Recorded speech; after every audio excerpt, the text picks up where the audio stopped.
Hello everybody, James here, WSI, my guest this week, wrestling legend of ECW, WCW and WWF in their respective hottest periods ever. Perry Saturn. Hey, Are we going to actually lean over and shake hands? All right. How you doing, man? Good. I'll say how we doing. We've been hanging about for the last 2 hours, haven't we? Yeah. Just so everybody knows, if you're wondering why I'm not at a desk surrounded by, I don't know, 3 YouTube awards and the 4th one that smashed on the floor, it's because we're actually at WrestleCon in Philly.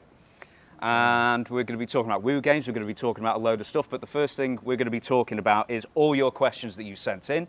And I've told Perry this before as well. Oh, they sent in questions? Yeah, we got a record number of questions for Perry. And record numbers of comments as well, saying, yes, we're glad he's healthy, the fans still care about you, you know, the whole bit, you know, there's an outpouring of love that I'll never see in my lifetime, I'll tell you that for nothing. So we'll try not to disappoint them. No, we'll try not to disappoint them. So anyway, if we've got time, we'll go to, we'll do a couple of games, that kind of thing. But let's do the fan questions. Yeah, A few weeks ago, I was talking to Dutch Mantel, and I said who in the business has also got a military background, and we couldn't think of too many. Thought of Bobby Jaggers, thought of a couple of others, and then of course, you. Yeah, one of the boys was the Marine. Who was it? I can't remember. Well, Raven, or did he claim the Marines? Was he a Marine or not? Was Raven a Marine? Yeah, I don't know. And I should know that because him and I are together all the time. But yeah, like somebody was a Marine. I can't remember who it was. So it was John Cena in that film in No. 2006. But because most of the boys, they're trying to wrestle from like 18 or so, and they don't. That's what they do. And then some of the guys started a little later, and they did other shit. I guess. So how come, right? So you always going to like destined to be in wrestling, and then you go in the military. So we'll skip the wrestling for now. But so military at 17. So why did you make that choice? Because I was a convicted felon living in a detention home until I was 21, and if I would join the Army, I could get out at 17 in the Army. That was a deal they used to have for for people, and that's how I got in the Army. Do you mind me asking what the I was a violent felon. I had a very abusive childhood, which made me very insecure. And I reacted to that by striking out, and by the time I was 13, I was a black belt. Oh, yeah? So in judo? No, Kempo karate. Kempo karate. So, kids just... So you were just kicking ass at a young age? Yeah, just so when I got a bad reputation and stuff. But I went to the Army, and the best thing I did because it helped settle me down and learn to achieve my goals. I always wanted to do the wrestling, but the way my life went, that wasn't a realistic goal, And then when I got out of the Army and didn't know what to do, I just figured, let me try it. And so I'm going to hit you with a few different questions. Yeah. So what rank did you attain? And here's a big one as well. How did you get into the Rangers? And what's the difference between like regular Army and the Rangers? I scored high enough on my test to qualify for the Rangers, and anytime you have to win, you send the Rangers. Yeah. And it's just a very extensive. I had something called OSI training. You're together with the same people, group day one till the end. There's over 1,000 of us day one. 82 of us graduated from RIP, the Ranger Introductory Program. And that's just, because they make it as hard as they can. Yeah. And is it like the Army? Is it like the Marines essentially, like the Army's version of the Marines, or am I? It's a special elite thing, like Marines Recon is very similar because I've actually trained with Marine Recon guys in all different like airborne school and shit, But it's they make it as difficult as they can and as easy as they can be for you to quit. Yeah. And people, so they quit, but then it's something that pride that you'll have forever, that nobody can take away, Did he do that thing where they say, just to quit just hand in your flag, that kind of thing, and you can stop it all? There was a white building, and they called the White House, and they would say, you know, it's too hot to be a Ranger today. All you got to do is go to the White House, go to the White House. You'd hear that all day long. Where were you stationed, and how many countries did you visit? I was in the U.S. only. I trained really? in Georgia and Fort Lewis, Washington, and the Rangers are stationed in Fort Lewis, Washington. So you didn't do any particular traveling, you just stayed on the base? No. I've been to I've been training in Panama and shit, like you're there for a week or something, you know, in Alaska, but Rangers are stationed in Fort Lewis. That's the only place they are. And what do you call it? I was very fortunate to be there in peace, not in combat, so that's what I stayed, you know. Did you, right, so you do your mandatory 4 years, and then did you think, well, I'd best get out of here before a war kicks off, or did you just always want to go into wrestling? I was done. Yeah. You know, like when you get out, they try to get you to re-up, you know, and they offer all kinds of money and shit, you know, $30,000, $40,000, and I was done. I wanted to get out, you know. I did my thing, and I don't know if I really thought I was going to do wrestling, but I was going to see what happened, you know. And once I started something, I'm too stubborn to quit, you know. So I hate to say, because as I say, you know, we had so many questions for Perry that we can't get to them all. So I hate to say we're going to skip the Kowalski training. But tell me, did you meet John Kronus at Kowalski school or? No, I used to manage a bar, and he was one of my bouncers. Oh, really? And I worked independent show for Walter, and brought the tape into the match, and John seen it and started talking to me about it, you know, and I brought him down there that way. So I'm going to ask the first fan question now. Peter Anderson, I'd love to hear more stories from Perry involving John Kronus. The two of them were gold together. Yeah, what do you call it? The deal with John is John was extremely green. He had one match, and we drove to New York and met Lawler at a Raw to go down to work in USWF, and told him John worked as long as I have and all that shit. So John always, and he got a habit where he followed me. Whatever I did, if you watch all the ECW shit and stuff, he's watching me and doing what I do. But it ended up being pretty unique, you know, because then it looked like we were always doing stuff in stereo, you know. So, and that's where we learned to work, is down in Memphis for Lawler, you know, because we worked 6 days a week, 7 times a week, you know, because TV Saturday morning and stuff. And, what was your guarantee? What was the daily guarantee? It was 40. I love Lawler. Lawler was awesome to us, man. It was 40 for about a month and a half, and it was pretty rough. And in Memphis, we were his tag champs, and I told him, like, you know, Fish, I'm sorry, you're going to have to take the straps off of us. We're going to go home. We're not making enough money. And he goes, well, what do you want? We would have been happy with $10, you know, and just fucking around, I go, double it. He goes, done. And so then we went to 80, a guarantee, which is pretty good for there, you know, and there's an apartment in Memphis that us, the Spiders, and the Rottens all have lived in there at one time or another. One group would move out and the other group would move in. Is it like the USWA flop house kind of thing? Yeah, it was right there. Because Lawler told us we should live in Memphis. Really, we should have lived in Nashville, but Lawler's a Memphis guy. So I'll get off USWA in a minute. No, so if you live in Memphis then, so how many days do you actually get to spend at home in Memphis? A couple. But what about Nashville compared to? Nashville, they're home every night. For sure, Tuesday night you're in Louisville. That's too long of a drive. You're not going home to Memphis. It's only 2 hours to Nashville. So Tuesday night you're in Louisville, Wednesday night you're in Evansville, and you're driving home, and that's a long drive. And Evansville was the shits because they had lost TV for over a year. But they had a contract to book that town. There'd be like 6 people there, the same 6 people. But they were smart. They wouldn't pay us until Evansville. This way you showed up. But yeah, that's where we learned to work, man. We got in on a Friday night, and Lawler told us to go, if we get in, go to the Jonesboro show, just to see how things are and shit. So we showed up there, and somebody didn't show up, and the referee, Frank Morrell, goes, hey, which one of you is Perry? I go, yeah, that's me. He goes, Eddie Gilbert, he goes, he needs an opponent. He wants to know if you'll work with him tonight. And of course, we always have our shit, you're supposed to.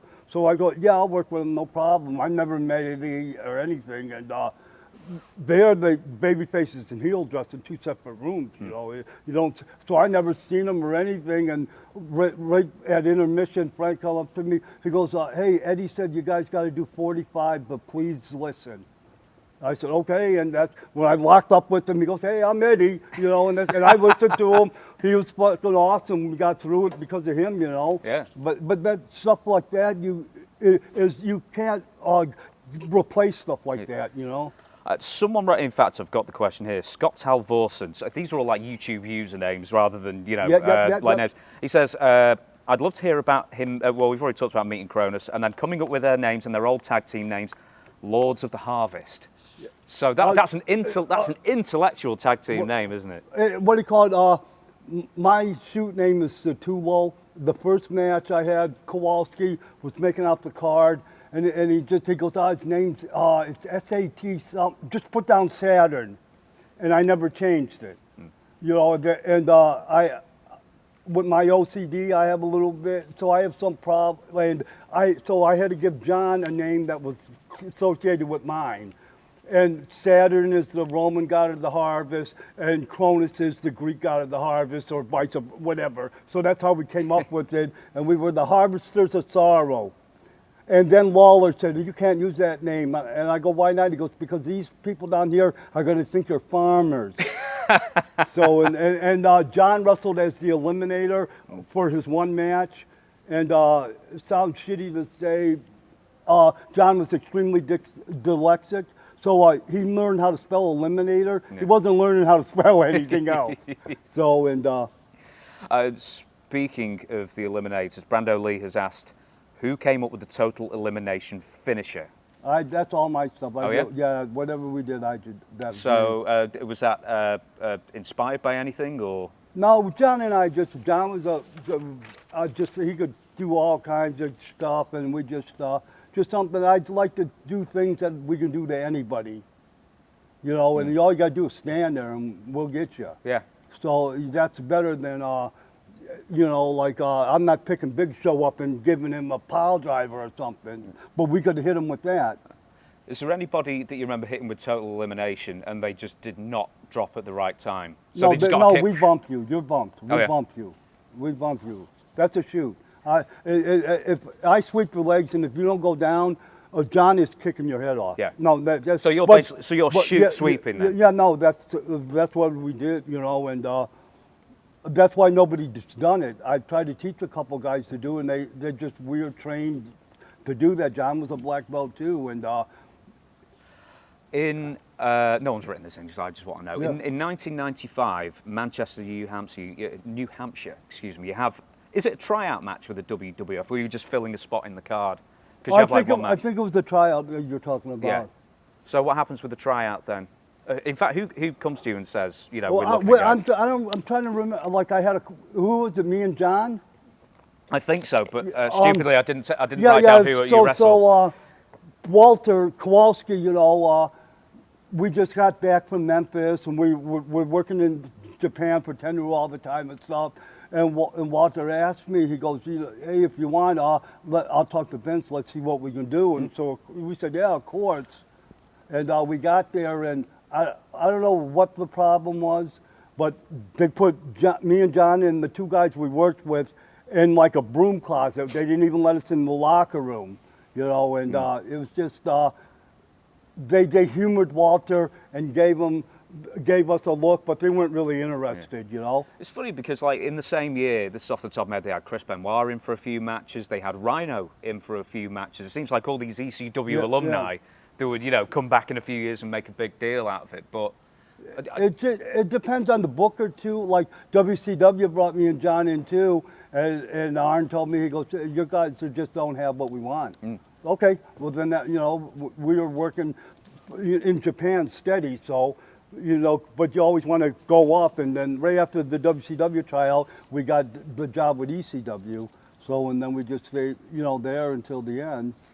So we'll go with ECW then, and this next fellow, I always say the same thing, me without my glasses, but I've got them in my pocket, but I'm still not going to wear them. Ben Hindmarsh, when you were in ECW and a part of the Eliminators, what was it like working with the Gangsters, New Jack and Mustafa? John and New Jack were very good friends. Me and New Jack had a little bit of a rough beginning because I'm the politely extremely snug would be the way to say it. And New Jack ain't gonna put up with bullshit. So, but he's not gonna give me any shit either, you know. So we were a little rough in the beginning. Mustafa and I were great. You know, it's just how it worked out. And New Jack and I ended up good, but him and John were extremely close. Where did they meet? Just in the bar when he was bouncing, or? From working. Oh, just from working. Just working, you know. And Jack would always do all the brawling shit that he did. Mustafa would actually do spots. So I would more times than not break off with Mustafa and do something, and John was stuck working with Jack, and they liked doing all the bullshit they did, you know. And him and I had a little rough of a beginning. One night he came up to me in the locker room and he told me, he goes, I think that's bullshit, and if you have a problem, we need to settle it. And I go, well, I don't have a problem, but if you fucking walk up to me like that, talk to me like that again, we're gonna have a, you know. And then Mustafa goes, no, and he backed up, you know, he goes, I'm not part of it, you know. And then Jack and I talked and we got it, he goes, and I told him, I go, I didn't do anything deliberate, I'm stiff, I'm sorry. I go, but don't think you're fucking tapping me out there either. You know, and I'm just not bitching about it. I think it's probably because New Jack came from Smoky Mountain working with Ricky Morton and stuff, wasn't he? So he was just like, you know, missing by a mile. We had some really good matches, you know, with them guys, and the angle we did was over, man. It was over, you know, so it was, you know, it was definitely worth it. But yeah, most of the people, I'm trying to think who else I didn't get. Bam Bam and I hated each other. Really? I used to watch every match. I'm punching the fuck out of him. I hate it. We got in fights in the war room and everything because he doesn't want to sell, and that would piss me off. Me and Benoit were tag champions, and he's trying to no-sell us. And I would tell him, fuck, you're not a big guy, you're a fat guy. And yeah, him and I had problems in the ring. I don't think anyone else. So was it sort of like, was he trying to work like a giant kind of thing? Yeah, and I hit you and you don't bump, then I'm going to hit you as hard as I can. And then he didn't want to take suplexes, and I would get on. My hips are lower than his. He has no choice. And I'd get my hips down and just throw them. And then, what do you call it? Actually, in Matt Hardy, me and Dean had a huge problem with him, too. Really? Oh, what, in ECW? Or no, like, WWF. In WWF. He went to Vince, complained that I was beating him up every night. They were very tight with Michael Hayes, and they would get together at night and set up the next day's matches. And Dean had more time in the ring than all of us. And both of us told him, don't do that. You know, you got to let us fucking in on what's going on. And I would tell him, you got to give Dean the respect to not tell him what we're doing. You know, and they would do it and do it and do it. And then that was it. Finally, Jeff, I'd bump all over the place for. Matt come in, I'd cut him off, you know. And just, it was not, they could have handled it better, and so could have we. So, yeah, we didn't care. But it's like a veteran status kind of thing, isn't it? Yeah. It's like, I don't care. If I worked with Steamboat and I'm the heel, Steamboat's letting me lead the match too. You know, this is how you do it. Yeah. Like, you know, and he's got more credentials and credit than I could ever have. But that's how it goes. The heel leads the match. Yeah. And they, you know, and I would kept asking them, please don't do that. Please don't do that. And eventually I got hot, and when Dean gets mad, you'll never know. But everybody, that nice guy will eat you alive, you know. And so me and Benoit had a problem with them too. Because they would want to do some shit that didn't make sense to us. So I think the proper way is to negotiate some sort of settlement. And Benoit kept agreeing with them, and finally I grabbed Chris. I go, what the fuck are you doing? I go, we're not. He goes, I'm not doing that shit. I'm beating the fuck out of them as soon as we get out there. And that's what I learned. Okay, yeah, let's just agree with them then. When do you think you became a veteran, in the sense that you were comfortable enough to start leading the matches? Because I know, like with Kronus, he just followed what you were doing. But with an established team as well, and you felt that you were the driving force. I feel I learned to work in Memphis, and I learned to apply that skill in ECW. Because ECW, we were the team. So you have that own confidence and stuff in your work. We know, like, Paulie would constantly find somebody to bring in to put us over. You know, so we were the team. And so, we learned, I already learned the psychology and stuff to work in Memphis. And in ECW, I learned to apply it and then learned to believe that my idea is going to be all right, you know? Next question, and I don't know anything about this, so I hope you remember it. Yeah. Sunview says, does Saturn have any memory of being hit in the back of the head with a sheet of glass by one of the Dudleys? Yeah, absolutely. Oh, well, there you go. I don't know any of the stories, so you'll have to tell me the It whole was right thing. before the first pay-per-view, and the Dudleys, we dropped the straps to them the TV before that because they were going to put us over on the pay-per-view. And by, you know, psychology, they're the heels, and wanted them to leave me and John Layan, you know, and we're trying to do something different. And I don't know where I seen it, but I seen somebody get hit with a window. And I said, Paulie, let's do that. Shane bought a storm window from his house. And sign guy Dudley put it in the sign, and at the end of the match, he took it out of the sign, and Bubba hit me with it. And it's the worst thing I've ever fucking done. Dude. I had thousands of pieces of glass in my body. It shattered and just exploded in me. John and I were in the shower for like 3 hours trying to get it out. It was brutal. I bleeding everywhere. Yeah, that was a horrible idea. I was going to say, was there no negotiation of what type of glass you were going to get hit with? I said, I didn't know. I said window. I figured it would be fine. And Shane bought a window from his house because it was in Pittsburgh. Yeah. What, double glazing? Also. And it just, when he hit me with it, it exploded. And it exploded forward. And I'm not kidding, all through my back. It was in the back of my head and shit. Yeah. Do you know, right, so Shane, Douglas and I actually watched Barely for our podcast a few months ago. And I hope this is the right pay-per-view, tell me if I'm wrong. And you beat the Dudleys for the tag. And we both said the same thing. Perry Saturn he flies like Sabu. He does suplexes like Taz. I was like, damn, man. It's like, I think we'd forgotten. Yeah, Not that we've forgotten, but we've sort of forgotten how good you were. I tried to be well-rounded, you know, and pride's once you have pride in what you do, then you know you work even harder. And that's the unique thing about ECW, the way Paulie treated us. He made us all have pride in ourselves, you know. So that's why so many guys were so much better there with Paulie than anyone else, you know. A few people have asked the same question. So F. Deadly Commissar says, why did the Eliminators split up? John and I were both drug addicts, and it's very hard for drug addicts to coexist. And I guess I'll just shoot. I don't know how else to do it.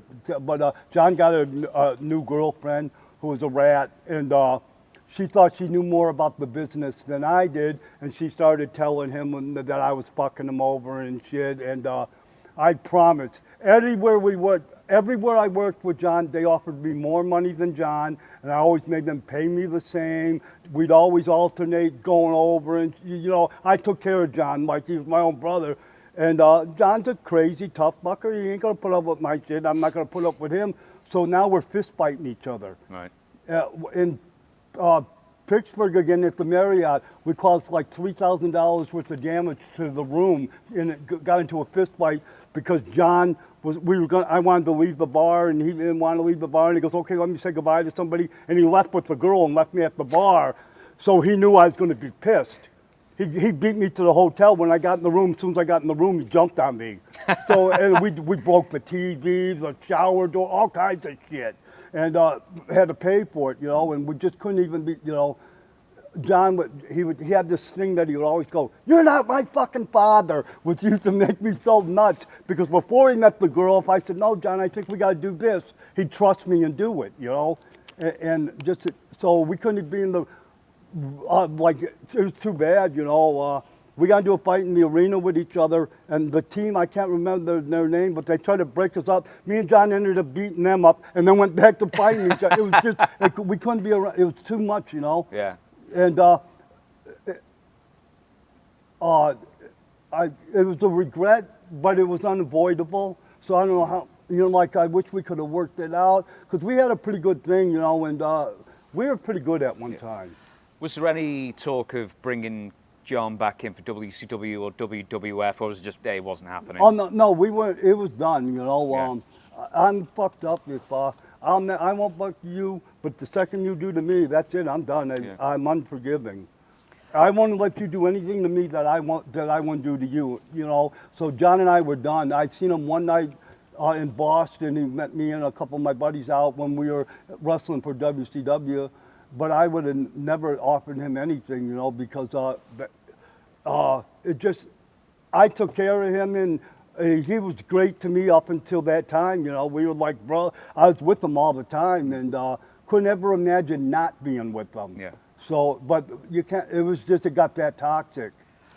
Now, this one, I've lost the fella's name, I'm sorry, but it says, ask Saturn about the backstory to him interfering in the Taz versus UFC fighter Paul Varelans match in ECW at Hardcore Heaven 1996 that was promoted as a shoot fight when Saturn from out of nowhere jumped off the top rope and missile dropkicked Varelans in the head. And knocked him out, fucked up the whole finish. Really? Fucked up the whole finish. Right, so how come you were brought in then? To finish the question, it says, was your participation to make sure Varelans would lose to Taz? No, Missy Hyatt got Varelans all worked up.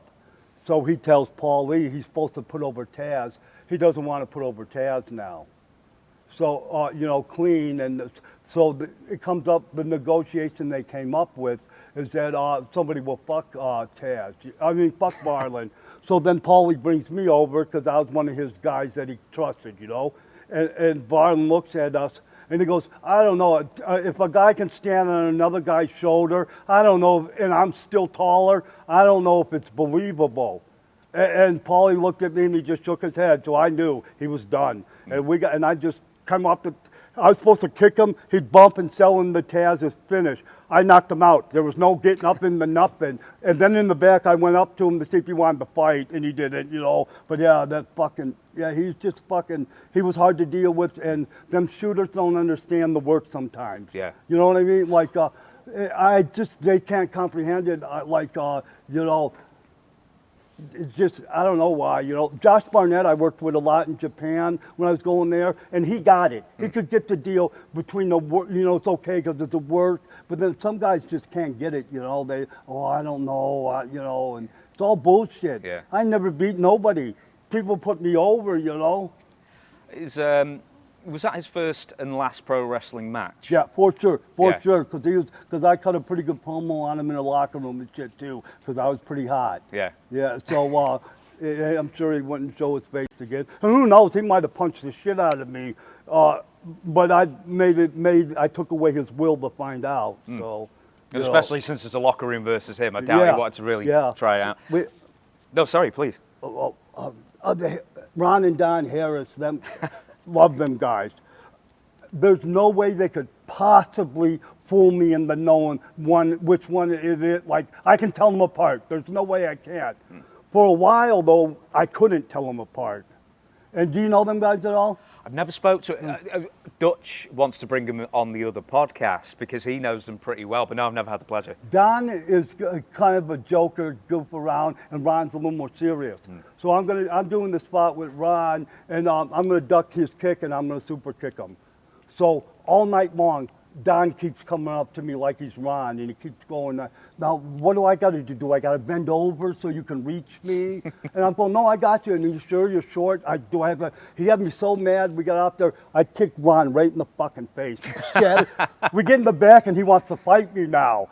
And then Don goes, no, and he explained to us what happened, you know, and them two argued about it. But yeah, he had me so mad, and I couldn't tell them apart. And I don't know how, because now there's no way they could fool me. Yeah. It's funny because we were actually just talking last week as we record this. They're great guys, great guys.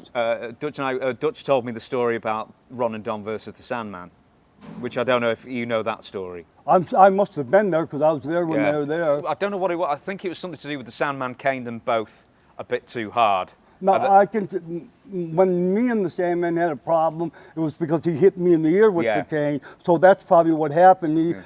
For a while in the beginning, he was a little reckless. Yeah. You know, he learned, and he's awesome. He's awesome to be in there with now. But in the beginning, he was a little reckless.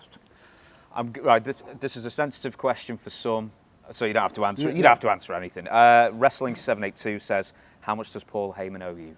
Not a penny. Not a penny? Not a penny. I left before the end. Me and, you know, Scotty and I are good friends, and I went to WCW with him. John and I was home hurt, and John and I could not tag. It wasn't going to, there's no way that we were going to tag together. And I talked to Paul Lee, and Paul Lee spent, you know, years pushing me and John. And he, Perry, I spent too much money on you guys. You're not breaking up. And I kept, no, and we got into an argument, and Paul, and I said, you know, half-assedly, you know, well, Paulie, then maybe I'm going to have to look somewhere else. And Paulie, not wanting me to fucking get over on him, yells in front of all the boys, well, if you want to fucking leave, leave. And so that's when Sabu went right up to him and goes, what the fuck, he's gone now, thanks, Paul. But you can, and I wish I didn't go, but John and I could not function together. And I understand Paulie's point, because any team that was available, he paid them to put us over. Yeah. You know, and he did it for a couple of years. So I understand his point. There was kind of a no-win situation. I was going to do our first, probably only game, but just because you mentioned, you know, the leaving ECW, I'll follow up with this and then I'll go back to the game. But who was your man in WCW who recommended you? Scotty, Raven. Yeah. And Raven told Terry Taylor. Terry Taylor called me and wanted the tape, which was just them fucking with me because they could see the ECW TV. Oh, they wanted an audition tape from you. So I sent it to him, you know, thinking nothing's going to come from it. On that tape, I dropped an elbow on Terry Gordy off of the scaffolding, and Terry Taylor goes, and that's why I hired you. And I would always tell him, fuck, you should have hired the guy that laid there, not me. All I did was fall. But yeah, Scotty set it up with Terry, and I had the gig because they were letting Scotty do his own guys. Yeah. But he still, because sometimes the office is a little fucky, you know, they made me jump through the hoops to send in the tape in and shit. Yeah. And then they announced on their Mike Tenay's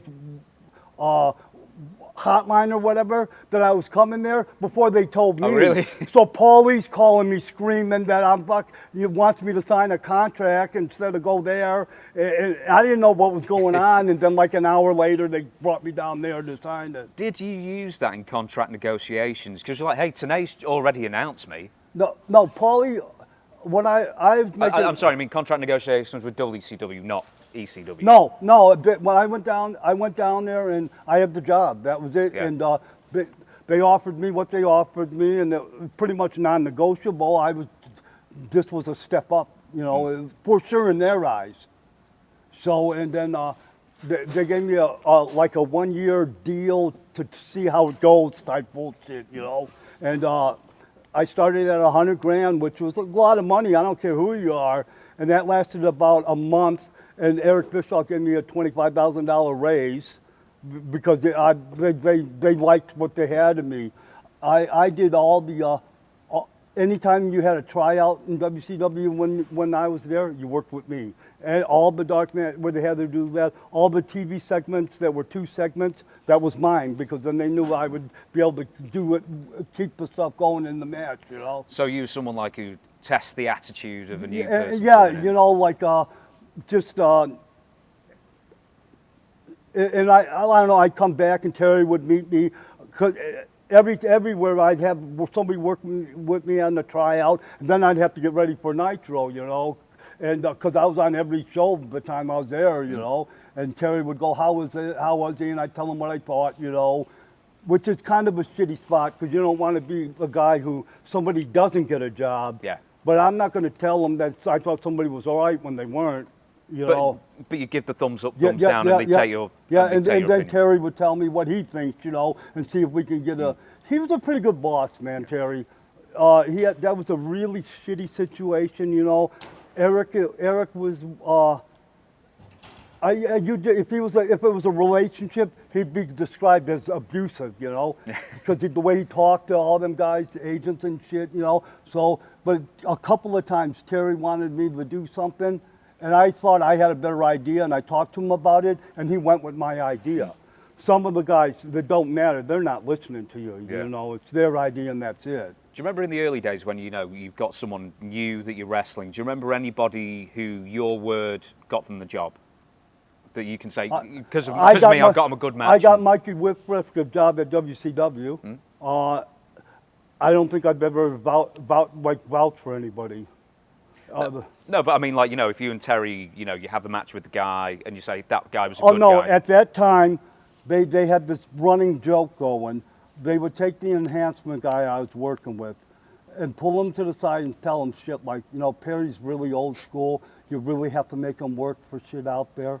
And knowing I'd go berserk, and I'd come through the back, and Vince and Gary Briscoe be laughing and shit, and all they do is get somebody beat up for nothing.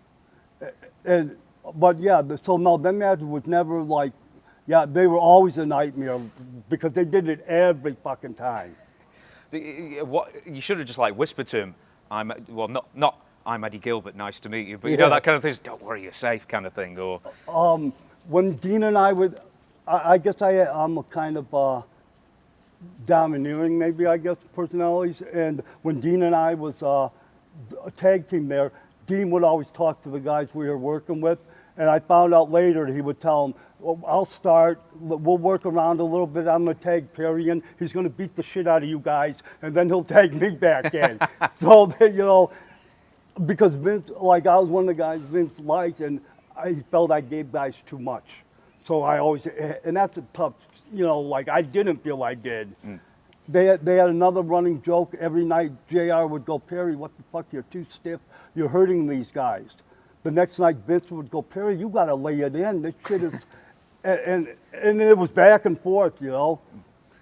With, well, I'll tell you what, with that being said, something might come up quite soon in this. We're going to do name association. So I'm going to give you a sentence, a description, and you tell me the first name that comes into your head. And the first one I always lead off with is funniest person in the locker room. And it can be any locker room.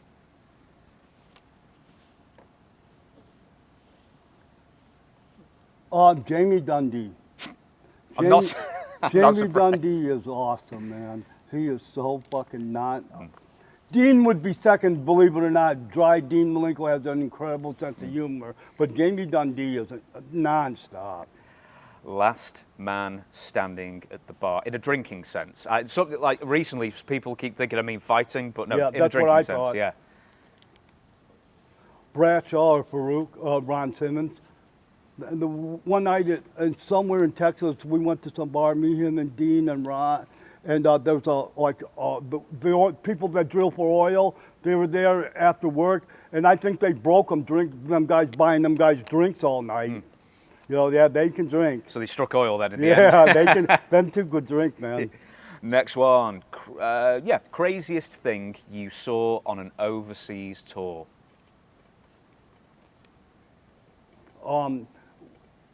The IRA blew a church up next to the hotel. It's the weirdest thing in the world. Tanks went down the street and stuff. What year was this? Whenever I don't remember when I was there last, you know. Is this WCW or No, it was for a guy named McMahon. Oh, right. And yeah. They right next it was right next to the hotel. It shook the whole hotel. That's pretty wild, right? Yeah, I thought someone would fall over. No, yeah, blowing up the church is probably... Right, and that same tour, one of the boys... I think everybody knows he's sober now, but Bagwell was pretty fucked up, coming through customs, and he's just being fucked up because you are. So he didn't stop. He just kept walking. He kind of bullied his way through. We got on the bus. They stormed the bus with machine guns to get him off. Me and Disco were sitting there, and he goes, look, Perry, these guys got machine guns, and we're watching, and next thing I know, they stopped the bus, and they run on the bus and took him off. Yeah, that's pretty crazy, too. Did they give him the old rubber glove treatment, do you know? Or I have no idea what happened, because... Did he actually get back on the bus eventually, or did he have to he met us in the town, for sure. They didn't throw him in jail, but, he was, unfortunately... all of us drug addicts will sooner or later lose the upper hand, and he had lost the upper hand. It was like 8 in the morning, so obvious that he couldn't function, you know, and it's just, it happens to all of us. You start off thinking you got it, and for a while you do. And I used to always say I was a functioning addict. Eventually you're not. Yeah. So. Next one is, I'm going to skip those two. You don't have to give the number, but the biggest single payoff for an event. I made 6 figures for a video game. Really? Which one? WCW, their first game. I'm trying to think which one. Nitro? Thunder? I don't know, whatever their first game was. Do you remember, did you have to film a promo on like a green screen for it? Is that the one? You had to wear the suit with the balls on it and do your moves. Oh, too. really? Yeah. Oh, you had to do the motion capture and everything? Yeah. But everybody got paid in 6 figures, everyone. Wow. Yeah. So, I'm trying to think, that's got to be Thunder. That's got to be Whatever Thunder the or first Nitro, game was, because I didn't know anything about them or anything, And with the motion capture, did everyone have to do it? Or was it just you and a couple of others? What I think Kanyon did most of them for everybody. A couple of us were there for something and did them, participated.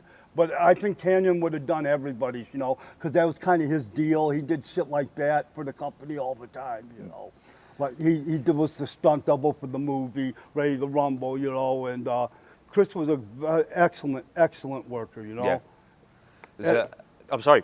And my fucking friend did it. It's horrible that he didn't think he could tell me what his life was about, you know. Great fucking guy, man. So apparently he must have told a few people in his personal life because they seem to know, but when did he come out? I guess Vandy found a bunch of gay porn or something, and it was Chris's. And it was kind of, but Chris was very and I don't care. It would have never bothered me any, man. You know what I mean? And Chris was outstanding, man. A group of us, me, Jericho, fucking Dean, and them, we were the EFD guys every fucking day. So we worked, 30, 40, 50 days in a row without having a day off. And anytime Chris would go out or something, he'd call me and he'd say, "Hey, Perry, I'm going to go to the movies. You want me to call Frances, my wife? He goes to see if she wants to go." And I would always say, "Yeah, Chris, please. That would be great, because it's a shit for her. I was never there, Chris was a great, great guy. Did you, I probably saw this at the time, but I saw this recently because I think the Howard Stern show reposted it, and he's telling the story about having to come out of the box and doing the Boy George impression, and then the Undertaker drills him with a chair. And they did that on TV on some angle, right? Yeah, it was on SmackDown, I think, yeah. Yeah, I don't know what the deal, I was gone already, so I don't know what the deal was. Sometimes, unfortunately, some guys, for whatever reason, Vince must just dislike, and he gives them shit things that just are designed to make you look shitty, So that could be it. Well, supposedly, the story is, according to the interview that Kanyon says, was apparently someone found out he was gay, and then the next week, that was booked. See that? So, and that doesn't surprise me.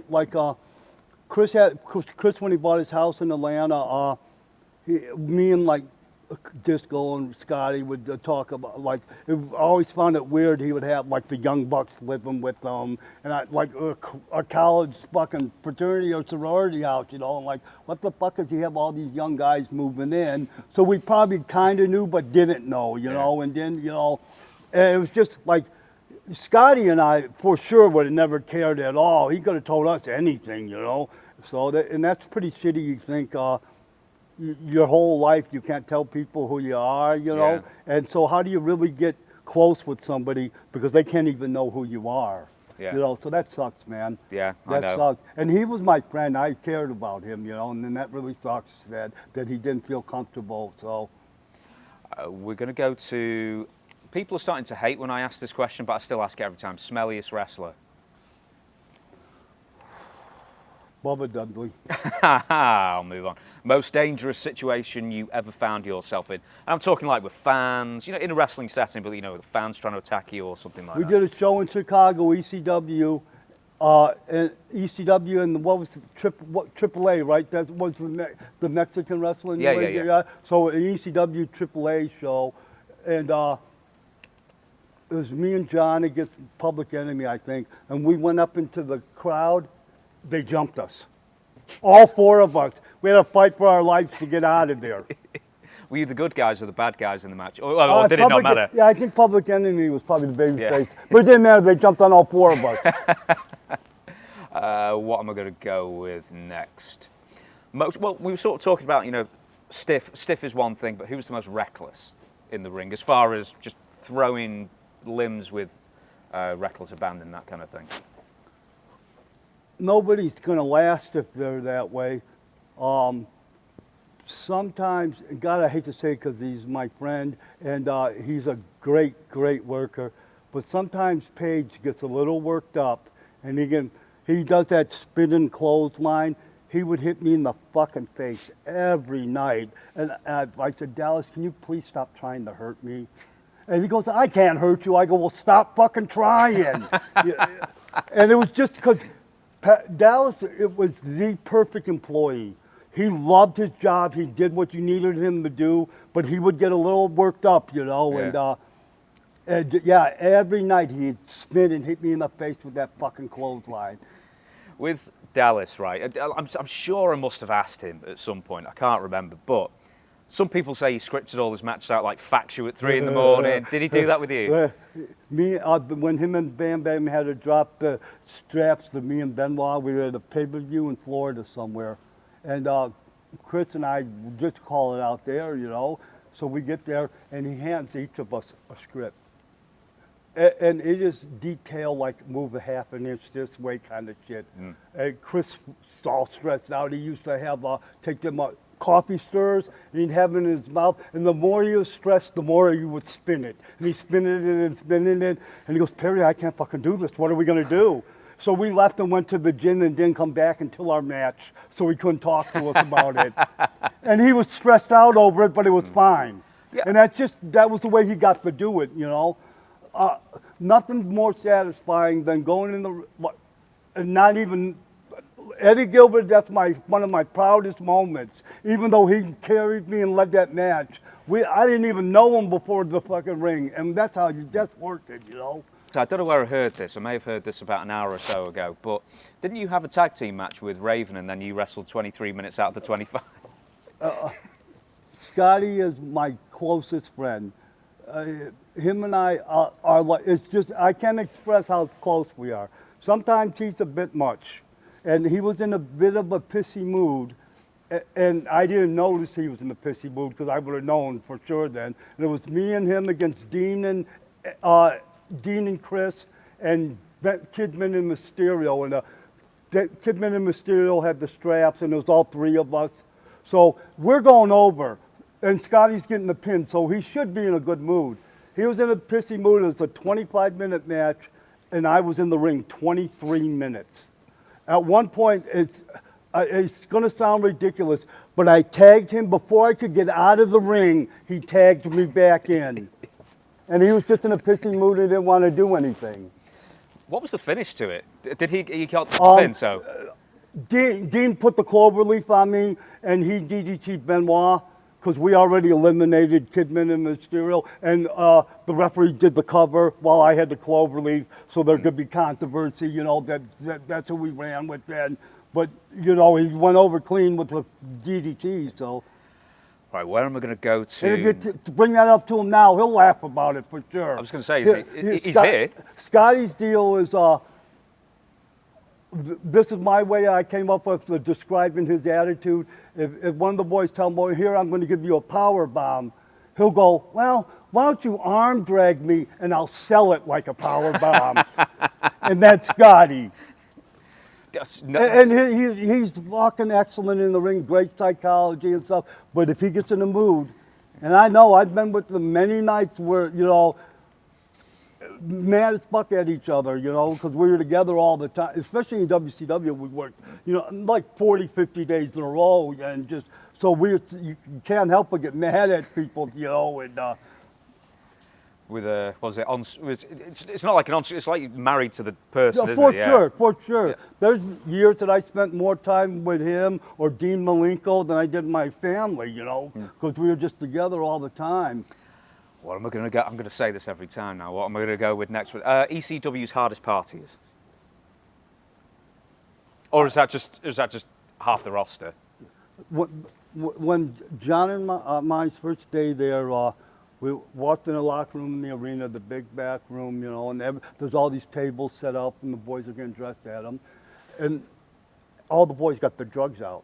It looked like a fucking police and evidence room. Like a DEA raid. Yeah, it looked like a police and evidence room. So everybody, or most of the people, partied, and but you do it like with your people, like you know, the potheads smoke pot, and the fucking guys who did blow, you know, and us Nubain guys did the Nubain, you know. So Nubain was like a short-lived thing. So explain Nubain for those who. It's an opioid, and it's you do it. You can either inject it in your muscle or you inject it intravenously. Intravenously is obviously better, stronger, that you just get it better, and it's like a good opioid that you do, you know, and it, you know, it's pretty strong and shit, you know, Yeah. and it's an injection. When did that fall out of favor? I don't know, because that's what I was addicted to in the end. At WWE, since I wore tights and I didn't want tracks, I used to take shots under my tongue because I could get it intravenously that way. You know, so, and the guys who, I don't know if they ever came clean that did it, I did it, and as long as I don't know when it stopped because I was gone by then. But Sorry. and it's fucked up. Like I was home with my knee surgery, and they had a bra in Atlanta, and Vince likes when the boys come, even though they're not working. So, but now I used to carry my drugs around in my little toiletry bag. I'm not working, so I can't be walking around with a toiletry bag. So my brilliant ass, I figured, I'm going to do maybe 3 times as much as I normally do, and the high will last longer. Yeah. So I did it and got in my car and passed out in my truck in my garage. With my keys, I dropped on the floor. If I'd have stayed awake for a second longer and turned my car on, I'd have been dead from the fumes. So, and it's shit like that. That was towards the end when I started realizing I had a problem that I couldn't control anymore. With, you know, you've always been really open with, you know, the Nubain and drug use and that kind of thing. What was sort of, I don't know, the come to Jesus meeting when you sort of realised I just can't do this anymore, and what was the best way for you to just kick it once and for all? What do you call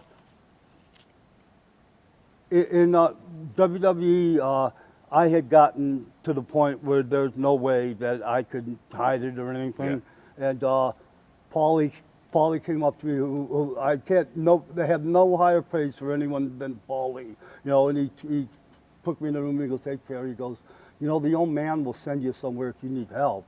And I go, no, I don't need help. He goes, come on, Perry, you know, and he's going, he'll send you, man.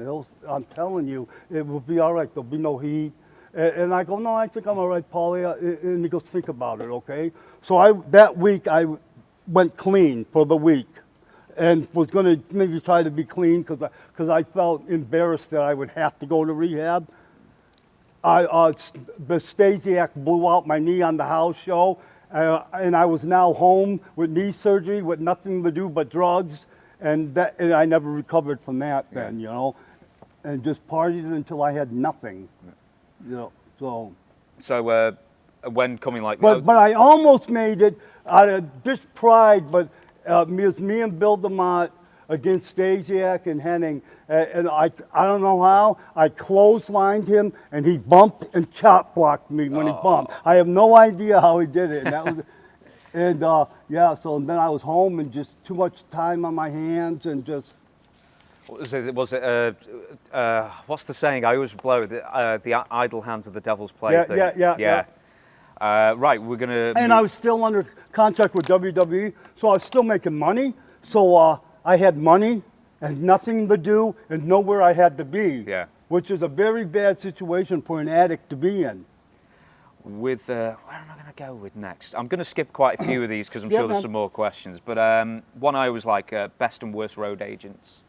Because I know ECW didn't have any. WCW had Mike Graham and Greg Garnier and maybe what do you one call other. it? Arn Anderson. Yeah. When me, Dean, Eddie, and Chris went to WWE, very first thing we did was try to get them to hire Arn. And Vince goes, no, absolutely, I'll take him. And we went back to Arn, and Arn thanked us and said, but he wants to stay in WCW, you know. Arn was by far the best. So, and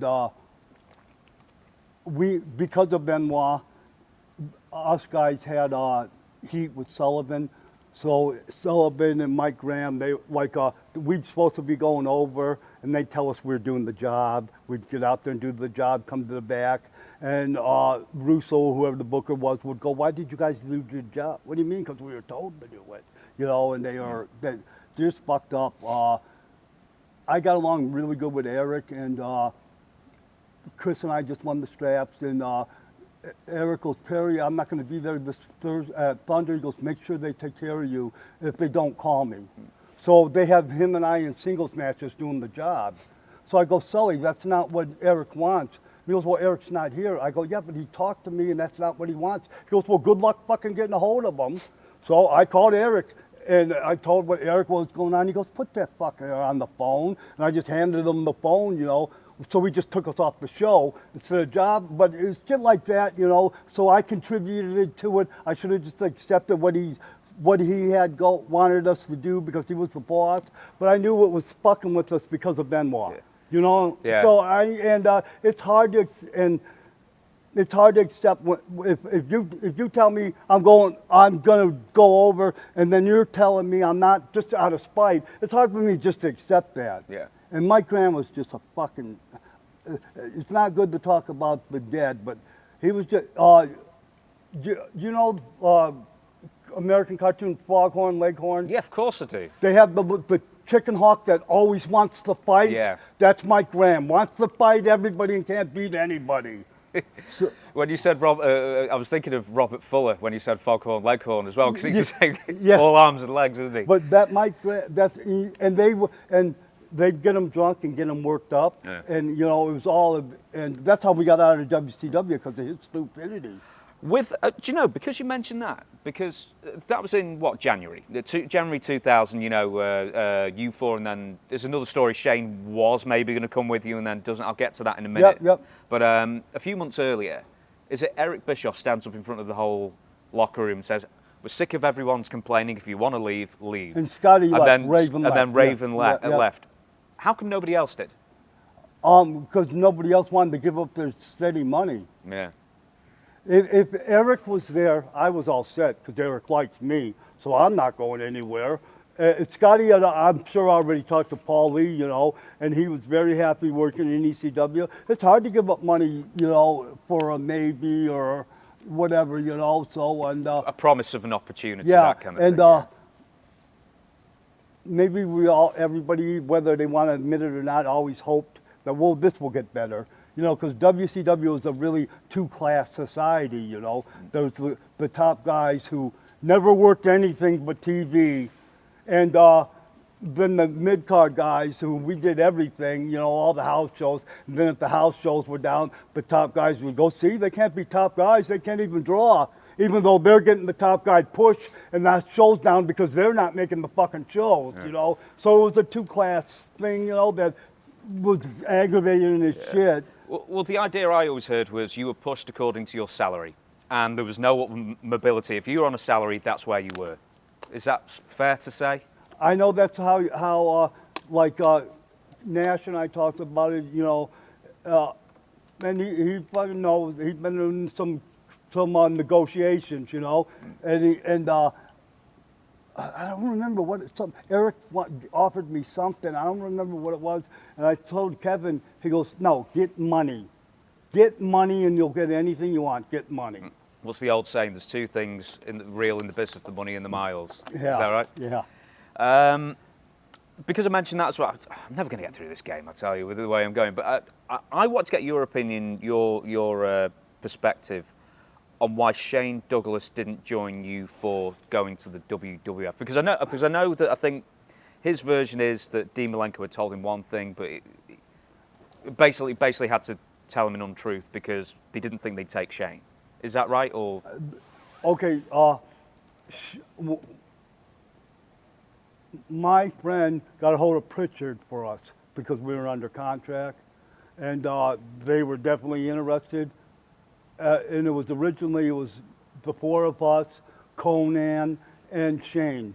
They weren't interested in Conan and Shane. So, and while that was going on, Shane wasn't interested in going there. He had a horrible experience there and hated it, you know. And we didn't let him know that they weren't interested in him. We were trying to take care of ourselves first. But while that was going on, he was telling WCW that he'll get us to stay. So it was kind of a thing, like we should have said, hey, Shane, that they're not interested in you, and figured it out from there. But it happened fast, and we used that maybe as an excuse not to let them, like the next day we were all in Connecticut, you know, and we were under contract with WCW, and we're in Connecticut negotiating our contract for there. And because my lawyer guaranteed he would get us out of the WCW contract because Mike Graham threatened us, and we sued it for an unsafe workplace, you know. So what do you call it? But Shane didn't want to go there either. But that doesn't make what we did right either. But we would take, like, we lied to Shane. I don't know how else to say it. We just didn't tell him what was said. But basically, that's lying to him, and that's shitty. And we were trying to take care of ourselves too, you know. And that became easy to do once we found out Shane was telling them, no, I'm going to get them guys to stay with me. Really? So then it was easier to not tell them, you know. Because we had to tell Conan that they weren't interested in him, you know. And once we found out Shane was doing that, it became easy for us to just say, okay, fuck it, let's just let it go, you know. Because originally Shane, we were a group, and Shane walked out with us, and what do you call it? But that night or the next day, I knew Bruce Pritchard said, yeah, Vince wants you guys here now. You know, but he doesn't want Shane or Conan. Yeah. So.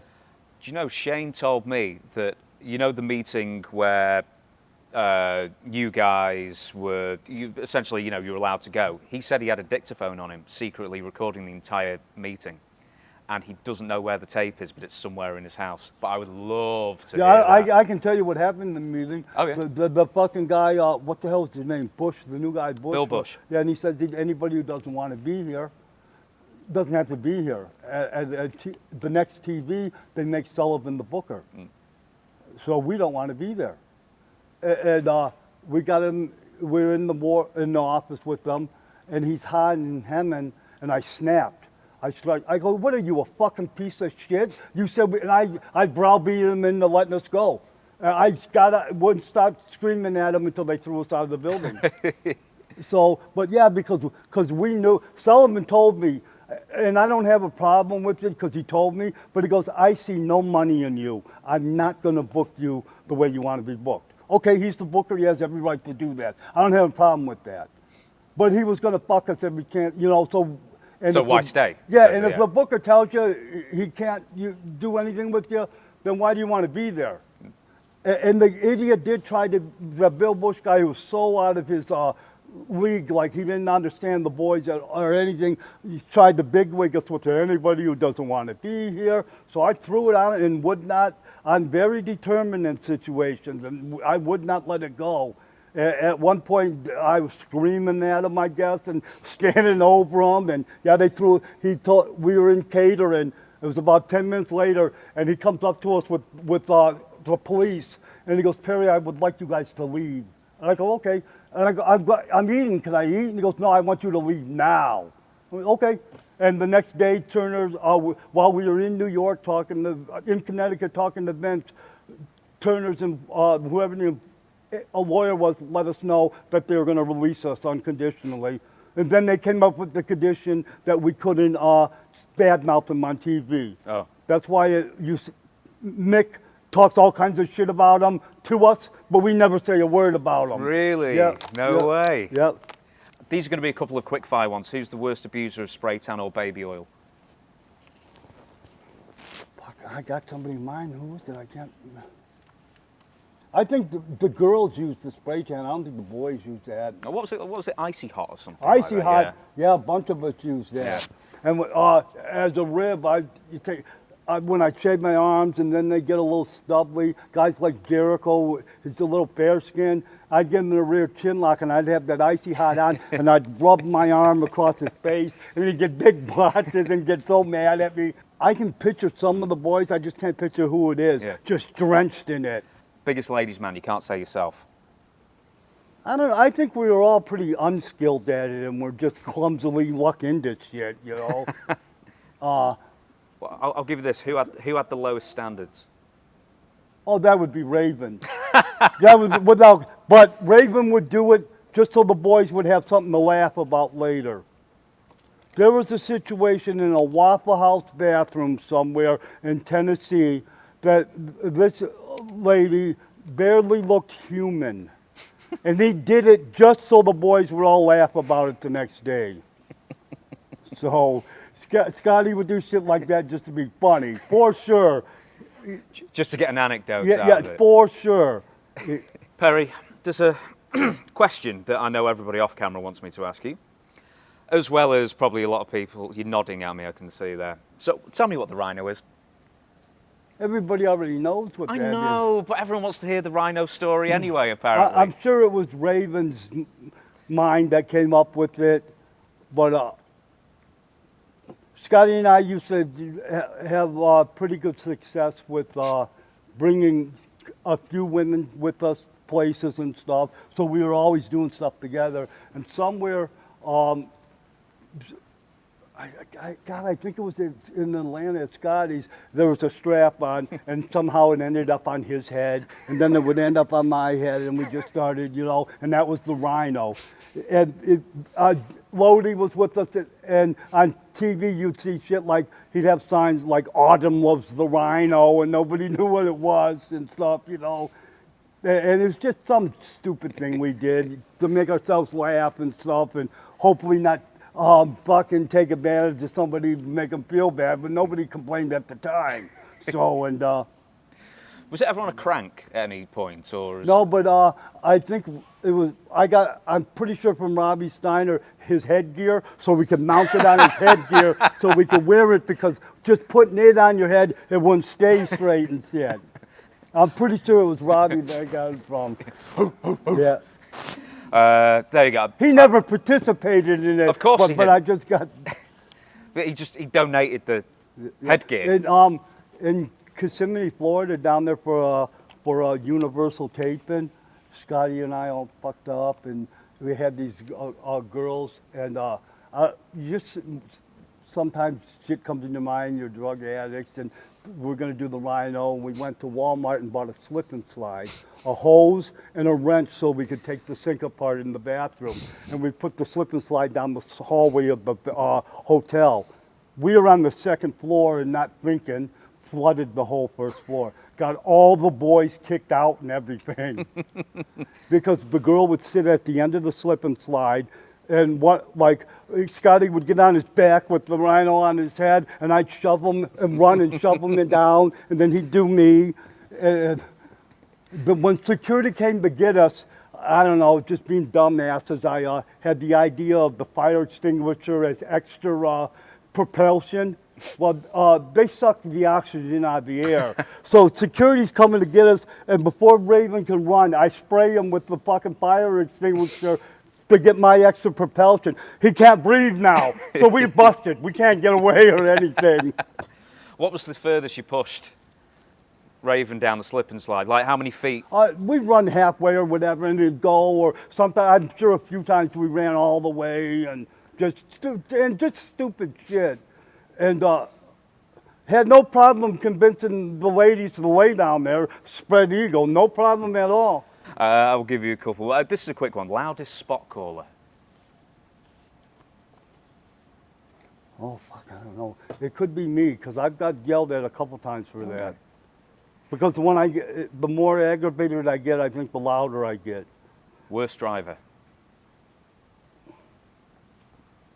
They're going to say me. Okay, second worst driver. I lived in New York for a while, and they're extremely aggressive there, and that's where you learn. And so they would argue, I didn't know it at the time, but Benoit and them would argue on who had to sit in the front seat with me. and I would always drive in New York. Benoit would get out soaked in sweat because I tailgate everyone. I'm, cutting in and out, and that's just how they drive there. So I'm sure that every one of them would say I'm the worst driver. And I've caused like a 10-car pileup on the highway. What? Because I locked up my brakes on a guy when he flipped me off, and I got in front of him and locked up my brakes. Went to beat him up, and his wife was crying, so I felt bad, and then all the accidents happened. Most legit tough badass.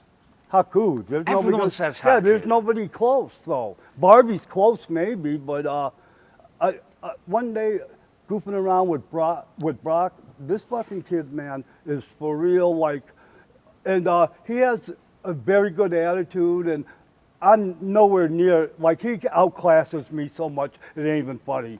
But I'm rolling around with him, and he'll get a shoot on me, hold, and let it go and get something else, Just, I'm in no means in his league or anything. He just somehow fucked up and slid his head into a choke. I'm on my back, he's on top of me on his chest, and I got him in my guard.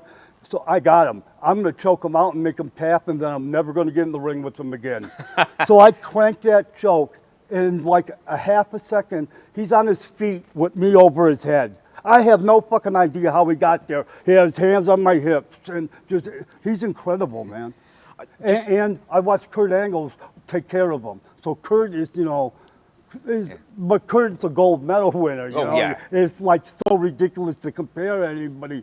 But yeah, Brock is pretty incredible, man. Do you know a lot of people, I bet you won't believe it, but a lot of people say Meng Haku, right, for that answer. But, of course, there's nobody like him, But though. so many are third-hand stories. Have you ever seen him in action in real life? Yeah, I was there in College Park, Pennsylvania, and the Nittany Lions, the college football team was in there, and we got a little scuffly, and he goozled the guy 6'6", 300-some pounds, an offensive lineman, down to the floor, and another one comes running at him, and I was about a half a foot away. He didn't even stand up. He just reached up, grabbed him, and put him down next to the guy and choked them both out. Brock or Haku? Who wins? Haku, Haku's indestructible. With rules and without rules, or just Haku both? With rules, it can be anybody, because you look at them UFCs, guys lose all the time. You can't, because it's just could happen, But Brock is for real, it's so strong and just, I had him. There's no fucking way he should have got out of it. And it was nothing. He just got me right up, because I had him and he had to get out of it. But, what can you do with something like that? I go, put me down, and then I roll out of the ring. I was going to say, don't challenge him in the first place. He'd probably be the good one. No, we were just goofing around. Like I used to do, in Japan, I'd get bored and grab Robbie Steiner, or something, which is the dumbest thing in the world you could do, because he's just going to bend you all over the place and shit. And I'd do it every time like a dumbass. We'd be bored, he'd be sitting there, and I'd hook him some kind of way, and next thing I know, he'd have me all twisted around and shit, just... He was Robbie Steiner's pretty tough too. I've got two more of these, and then we'll negotiate what we're going to do afterwards, basically. Most memorable backstage fights? Oh, fuck, I haven't seen that many backstage fights, I don't think. I'm trying to think. Can always skip. I can't think of anybody off the... I've seen the boys fight in the bar, I've seen Rude... twice, two separate occasions, knocked two guys out in a half a second. We were in Casper, Wyoming, and he was up about 6 feet away at the side of the table, and I think he was hitting on this guy's girlfriend, I think. They jumped on him. Before the boys could get over there, he had them both knocked out, both of them. And another time in Buffalo, New York, 4 in the morning on a Sunday, I don't know what the problem was, but two cops were trying to detain him. He knocked them both out and just walked to his room. Rude was no joke, man. His hands were so fast, and he was like a one-punch. And I've seen him do it twice, and on 2 guys both times. Are we talking left, right? Yeah, boom, or what? I don't. Yeah, left, right. I'm assuming just boom, boom, and so fast. Guy, they had him in. He was in a chair, and they were on top of him. And before we could run 4 feet, he had them both knocked out. Yeah. So and he would stand no chance against Haku. So that Hey, well, maybe he had quicker hands, but did you ever try and arm wrestle Rick? No. I dumb stupidly in Japan one time arm wrestled Scott Norton. Yes. So, we just did it out of boredom, because I knew I wasn't beating him, and he knew I wasn't beating him, So. The last one I'm going to ask you is the strangest sights you witnessed at the Philly Travel Lodge. Maybe our second time there. Before, it's a circle. It's a big circle, and you walk around the circle to get to your rooms. That's just how it's set up. We get on our floor, and right off the elevator to the room, the door's removed. The windows are busted out, and there's police tape on the door. The day before, they had a killing in the room, and they shot out the windows. Joe Sabu told me a really similar story. They gave him a room in the Philly Lodge, right, and he walked in, and there was still the chalk outline of the guy who died yesterday. Yeah, for sure. That place was a rough place to be, yeah. And he was like, they won't even let me stay. He wanted to stay in the room just because it'd be interesting. I mean, maybe meet his ghost or something like that. He would be there the time I'm talking about, too. The windows were shot out, and they still had the police tape on the door. So, yeah, that Travel Lodge was an interesting place. An interesting place. I'm going to go for I don't know if this is WCW, this is one I'm interested in. Newfoundland Dragon has asked this. James, he's talking about me. My question for Perry is, I always respected your work and intensity and had your picture on the wall. Did you invent your twisting Fisherman suplex? Kanyon, I seen Kanyon do that. Really? Yeah, Kanyon did it. He was in WCW. I was in WWE. Me and Jericho argued over who was going to steal it. I worked before him that night, so I stole it. So just as simple as that? Yeah, Kanyon. We've both seen Kanyon do it the day before. And Chris said he was going to do it, and I go, no, I'm going to do it. We went back and forth a little bit. I've known Chris longer than I've known anybody, probably, from Japan and shit. So it's not a heated argument. It's a kind of fuck you argument. And my match was before his, so I did it, and Chris was shit out of luck. Did Kanyon do it in a match just as like a transition move and didn't think much of it? Yeah, it wasn't. He just because Chris Kanyon used to all these guys would send him independent tapes, and he would watch them and find shit to do. So he would do all this different shit, and he seen somebody do it, and he just did it during the match. Next one, Cypher Pack has said, sorry, the name's on one page and then the question's on the other. Ask Perry what the full correct name of the moss-covered three-handle family credenza is. A lot of video games we played said credenza. I believe Michael Cole called it a credunza. Jericho once called it a credunzel. Also, how did it come? It's a dresser. A credenza's a dresser. The Cat in the Hat from Dr. Seuss. The Cat in the Hat is looking for the moss-covered, three-handled family credenza. That's what he's looking for in the cartoon. And just trying to do something ridiculous, but yeah, it's a dress, it's like a three-drawer dresser or something, is all it really is. But that's what he's looking for in that cartoon. Him and, Thing 1 and Thing 2, if you know what I'm talking about. Yeah. So all the bastardizations, no, it's from Dr. Seuss, yeah, and that's Dr. what it always Seuss, was. for sure, that's where I heard it. Jeff Anderson asked, and this is an interesting one, what made you switch from the Rings of Saturn to the Death Valley Driver? Because that was I'm sorry to interrupt, that's a badass submission. I don't know anyone else who does it. Because I switched babyface, and it's better for a babyface to win with a pin, because I can catch you out of nowhere and do it out of desperation. The submission's more of a heel thing, So that's why I switched. But all right, so, I mean, you tell me with the booker, as a heel with a submission, but then the babyface submits. But at the time, babyfaces never really submitted, did they? No, but somebody submitted to get it over, and so some of them submitted, and then I would do shit like not break it and stuff like that, and that I wasn't really catching out of nowhere, and being a babyface, you want to fight underneath, you know. So I can catch that Death Valley driver anywhere, you know. And yeah, and it seemed to work because it got a pretty good response a lot of times. And it doesn't look like it, but I was extremely safe with it. Nobody ever got hurt from it. I just lucky. I used to have pretty good control of my body where I could, like, Sonny Ono, I gave it to him on a pay-per-view, and his family called him. They thought I killed them. He never touched, he was fine, just because I was just, you know, so it was a pretty good deal, you know. Yeah, yours was a damn sight better than John Cena's. I hate John Cena's where Yeah, he just flips him onto his back. It's not really the same thing, No. and I'm wondering maybe somebody hurt somebody and Vince don't let him do it anymore, because if you hurt some, you know, you'll never see, well, maybe now that Vince isn't around, but you would have never seen one of them sit-out pile drivers that Owen broke Austin's neck with. They're just not allowed to do it once something like that happens. Have we talked about Vince McMahon? No. Are you there? I mean, you were talking to him for a couple of years, this kind of thing. When the allegations with Janelle Grant came out this January, were you completely stunned by everything you read and heard, or were you sort of shocked but not surprised? What was your emotions when you read what had come out? Being in the wrestling business and doing things like wearing a strap on my head, sliding down the hallway on a slip and slide, it's a little hard to be surprised. I didn't know anything about it, and I don't really understand it, but nothing really surprises me. When I heard it, I just went, yeah, I can see that.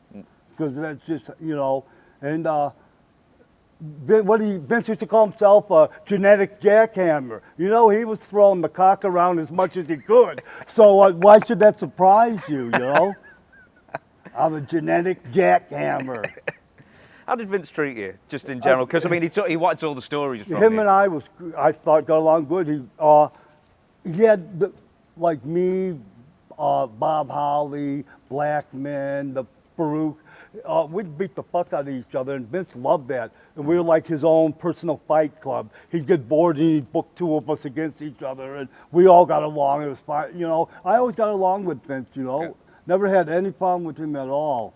Were you one of those people who, well, I mean, so you said, you know, you'd always talk and ask you about things. Were you one of those people who, you know, queued up on TV to visit Vince to talk to him, or would he always just come up to you and Well, shoot somebody the breeze? would, I'd do something that somebody would find about, and it would get around, and then somebody would, Hefner or somebody would come up to me and go, hey, Vince wants to see you. And I'd go in there and he'd ask me, you know, how many laws did you break, or did you break, you know, and we'd get whatever it was, you know. With wrestling? He had, they had an appearance at the restaurant when they first got that restaurant there. And, in New York, the World, and, Eddie and I got so fucked up, they had to throw us out. It was a family restaurant. I had girls with their tops off dancing on tables. It was brutal. And the next day, Vince told me in all of his years of being around wrestling, he's never had talent thrown out of an appearance before. And he just, like, I don't know, he just probably thought that was, you know, I don't think I heard anybody, so it was funny sometimes the shit you hear. And he always did shit just to entertain himself, you know. This is actually a serious question, but like, how long in the wrestling business? Because does it take to, and with ECW, I've heard so many stories, and you know, the Travelodge and elsewhere, and Vince coming out and dildos on the head and that kind of thing. How long does it take to sort of like warp your sexuality slightly when it's just like normal sex is boring, you've got to move it to the next level because it's so plentiful? I don't think that it was the sex. It was the fact that we were trying to do something to outdo something else, you know, just out of boredom. And like Scotty would always do shit to make everybody laugh, you know, just stupid shit. And you could never come up with something ridiculous enough, you know. You think about it. We flooded a hotel with a fucking slip and slide, sliding. That's ridiculous.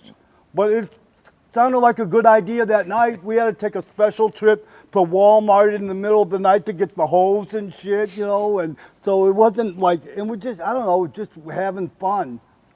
Now, we're going to go back onto wrestling, and we're still in WCW. As I say, we're never going to get to all the questions. So many of you submitted them. Italian has written in and says, hello, James and Perry. During Goldberg's initial run, Perry couldn't wait and had to find out what about Goldberg himself, with the flock trying to stop him. I loved this angle. Whose idea was it?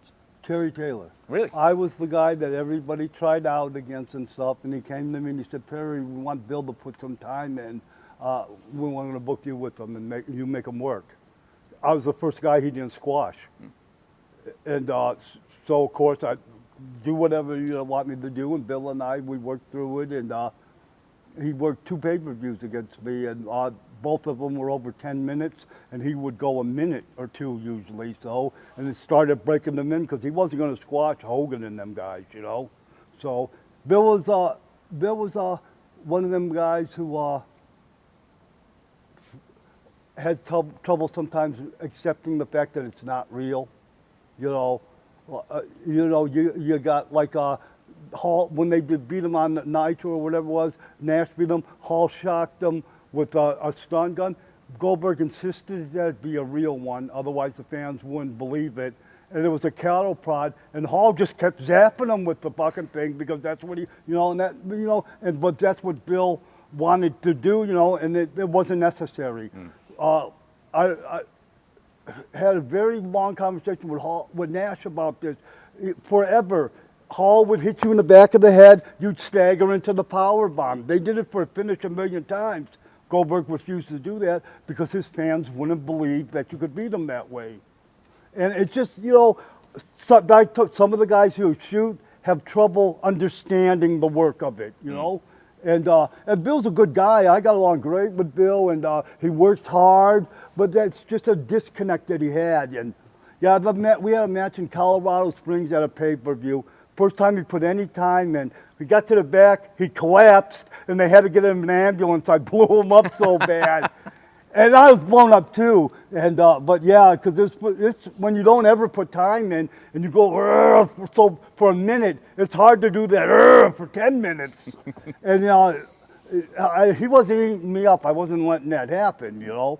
And so it just, yeah, he collapsed right in the back. Terry goes, "What the fuck? You just killed the guy we're pushing."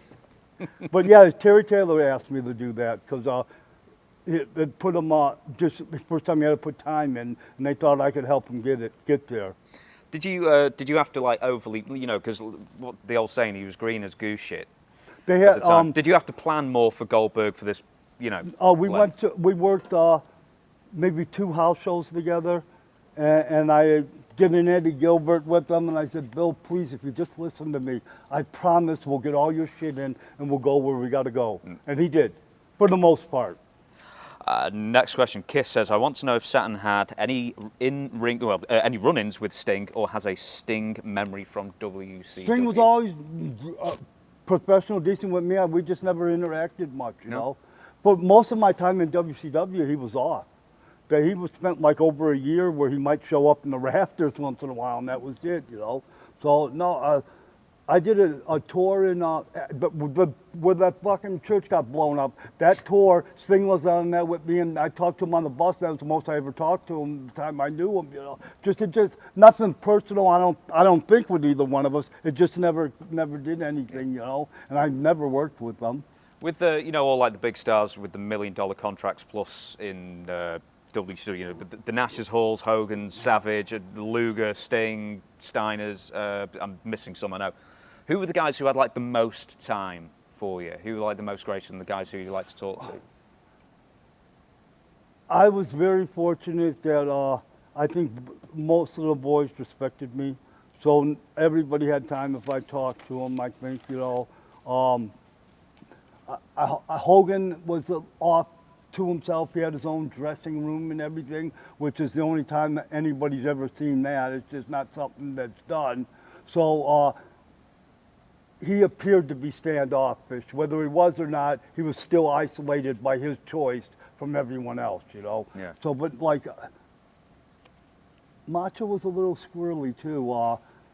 We used to, Dean and I, you know, when we were the Evolution, outward revolution, inward evolution was when we were, and like a week after that or something, Slim Jim quit using Macho Man, and he blamed us because we made him look old, and that's why they didn't want it. No. And he was hot about it too, you know. Yeah. So, but yeah, he was a little different, you know. Like I never had a problem with. He was hot that day, though, bitching at Dean about it, you know, and. It's it's one of the questions I didn't actually get to, but I was going to ask you who was the most edgy or nervous or, you know, high strung. So would Savage have fit that mold? He's then? pretty high strung. But he was a major superstar, man, and he got over everywhere. But yeah, his personality's a little bit high strung. Steve Blackman is no fucking joke.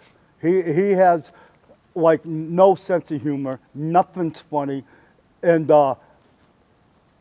at the airport, Bradshaw kept fucking with them. Oh, were you there for the fight? And, tell us. And but Blackman don't put up with any shit. I got along great with him, thank God, because he's a killer. There's no way around that. And but Bradshaw he's just fucking with him, just being a wise ass. And Steve finally snapped and went up to get him, and Bradshaw threw a bag down and it tripped Steve, and Bradshaw got away. That day in catering, he went up to Bradshaw and he tells him, he goes, okay, you embarrassed me in front of everybody, so now you got a choice. Stand up and apologize to me in front of everybody, or I'm going to beat the fuck out of you. And Bradshaw stood up and apologized to him. I know I've asked Val Venus and I've asked Al Snow that, and he said the same thing. He was like, Bradshaw had no compunction to say, don't worry, the apology's coming right now, because he knew the alternative. Yeah, I worked with him a million times, Blackman, and every couple of months or so, he'd be training for a shoot fight. And whenever he did that, out of habit, he would block shit and stuff. He used to give me Charlie horses all the time when I'd knee him or something with his elbows, and I'd be swearing at him so mad, and but he was just so easy. Terry and I used to do a bunch of shit with him, you know, and he was awesome. Like, he's really good, but he's no joke. If he says, don't do that, if you do it again, he's going to kill you. At least make an effort to kill you, and he's going to do it for most people. Yeah, Bradshaw wasn't going to fight him. He went right up to him, serious as a heart attack, too. You embarrassed me in front of everybody, now you can apologize to me in front of them, yeah? I don't know if you were in the company at the time, but was there a thing where, was it Big Show and Steve Blackman? But I don't know if you were in the company at the time. And I think, like, I don't know the story, but it was something like Big Show said he couldn't be knocked down or anything, and Blackman just sweeps him. I wasn't there for that. I don't know if I worked there at the time, but I have no problem believing it. You know, Blackman's a shoot black belt. He's fucking no joke, you know. Like, I think, I'm almost positive that he's like a bounty hunter now, like David Schultz, you know. I think he's, no, I'm not sure he's a bounty hunter, but what's the bail bondsman? But that's the same thing, though, Yeah, right? yeah. If you skip out, they come get you, right? A bail Oh, is it? Yeah, a bail bondsman. I'll pay for you to get out of jail, but if you don't make your appearance, and I send somebody to come get you, Yeah. and I think Blackman's the guy, something like that. Yeah, I'm coming to get you, motherfucker. Me and Al Snow joke around because he got along really good with Al Snow too, you know. And we used to all the time say, you know, somewhere in Pennsylvania he has bodies buried in the mountains. Yeah. You know, Steve was no joke. Have you seen, he was here. Was he here today? I didn't see Blackman. I seen Al Snow today. Yeah, I know he was advertised for WrestleCon. Yeah, I didn't see him because I would have loved to see him. Him and I got along very well, you know. Yeah. And I was a sounding board. When some of the guys who annoyed him, he would bitch to me. Triple H gets a lot of flack. So, you know, you're with Radicalz, Yeah. Benoit, da-da-da. And he gets a lot of flack, especially around this time, for holding down talent. But you guys were sort of, I don't know if like you four guys were sort of the first guys that Triple H may have seen as threats, and then he had the political clout to sort of make himself look good at your expense. Is that just me as a fan seeing it that way, or is that your opinion? Well, first of all, Paul and I broke in together with Walter, yeah. so I've known him forever. So, and Paul, he's very hardworking, and he'd never fucking lazy about something. But them top guys all hate each other. It's the craziest fucking thing in the world. They all hate each other. They all talk shit about each other. It's nuts, man. They're out there, we're dying together, and then we get in the back, and me and him are going to talk shit about you, and then you and him's going to talk shit. It's just nuts. I don't know why, but the top little clique of guys all hate each other. jealousy or probably insecurity, maybe, you know. So I don't. Paul was, you know, a McMahon basically, right? So you're not getting over on him, and anybody who thought they were, there's no way that was happening. But Paul didn't like half-ass it either. He had to work harder than he ever has, I'm sure, once he was accepted in that family, because Vince is the hardest working person you'd ever meet, you know? Yeah. So, and there's no way he would let Paul not be, so. But I just think that's politically acceptable for these guys to keep everyone else down, you know? So I'd never noticed it like, and Paul and I are very good. I never had a problem with him, so, you know. Benoit worked a different style than there, and it took Chris a little while to adjust, and I know that was a bit of a sore spot. And I'm sure there was some ego in it to where Hunter had to hear how good Benoit was, but then in Hunter's mind, he wasn't working right. You know, so I'm sure there was something like that, but I have no idea if he ever did anything vicious about it, but who the fuck knows? I don't know, you know. What's, you know, to a lay person like me, I've never wrestled, obviously, but what's the difference between WCW, because WCW didn't really have a style, it's just do what you want sort of thing. But what is specifically the WWF style that you and everybody else had to change to sort of be accepted? It's funny, like, there is a difference too, and trying to figure, it's just a way, the psychology of the way they call the match, they call it a certain way that, and it's just a little different, I think, you know, like, I've heard Hunter say about Benoit that he didn't know how to blow a comeback. So he just wasn't doing it the way they do it there, you know? So, and it's just some psychology things that's a little different, because working's working. But like, and I learned how to work in Memphis, and that's the style I always worked. Babyface shine, heel heat, you know, make some false finishes, and then we go home. And I was resistant to change. I tried to be what I did because that's what I was comfortable with. And then WWE, the psychology is just off a little bit. And obviously I didn't get it either because I didn't stay there for that long. Because in Chris Jericho's first book, he makes mention of this. And he sort of says, well, this guy can't work. He obviously can. But it's just a, you know, you're going from one high school to another. And that's because there was a big, like heat between WCW guys and WWF guys because of all the bullshit Monday Night Wars and shit. So none of the top guys want a guy from another company to come in and be the top guy. So, and Chris is going to do what Chris wants to do. And, you know, you're not going to bully Chris or anything like that. So it probably robbed some guys the wrong, like, it's just, you know, it took them a while to adjust to him, and maybe they think, like Goldberg thought, well, Chris was a goofy joke, until Chris choked him out twice in one night. Chris is no fucking joke. No? And he's one of the toughest kids I've ever been around, you know. In Japan, when we were babies, young, Tenryu was working with Katal, and for the whole tour, Katal worked with Chris, and was just fucking killing them. Chris never complained. He kept coming and coming. You know, just Chris is not a somebody. You know, just because he's nice and he does all of his goofy shit. Chris ain't messed around. And Scott Steiner worked with him at Spring Break Raw or Nitro, and Bagwell was fucking around, goofing around. He goes, "Come on, let's watch Scott eat Chris up." I told him, I go, "There's no fucking way he's eating Chris up. I'm telling you that right now." And he didn't, because Chris ain't putting up with it. You know, it's just, Chris is, but so maybe that rubbed some people the wrong way too, you know, and for us to adjust to each other. Like New Jack and I was kind of rough, and it worked itself out, you know, just for us to adjust. And Chris is a little stiff, and anytime you stiff somebody, they forget all the times they were stiff, and they, like the time you did it is fucking such a horrible crime, you know. Wait a minute, you kicked me in the fucking mouth and I clobbered you across the back too hard? Are you kidding me? But that's how it is, you know?